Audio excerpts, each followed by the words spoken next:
Hi, in today's tutorial, I'm going to show you how to make a route on the Strava application.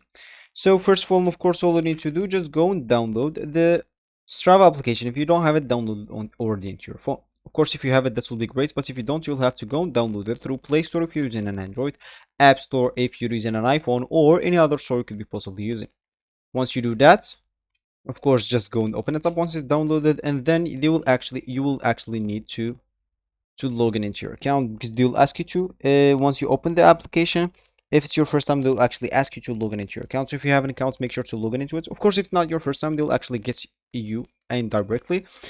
And of course, if you don't have an account, they'll provide you with three options to create your account. They'll give you the Facebook option, the Google option, and the email option. Choose whatever suits you. And of course, once you're done, you will have to go and actually of course, once you're actually created your account, or even logged in into your account, you'll find yourself at this home option of the Strava application, which is normally going to be your home screen, your main screen. And of course, as we said, we would like to make a route on the Strava application in the beginning of the video.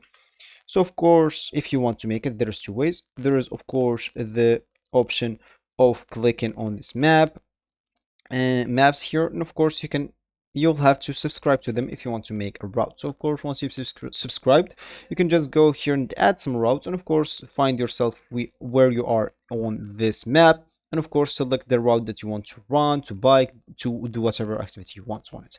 Of course, you can just go here to record as well, and of course you can choose some routes if you want here.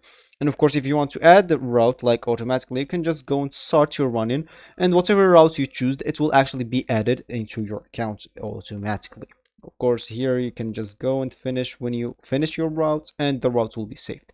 So that will be actually for this tutorial. I hope you like it. Thank you guys for watching, and goodbye.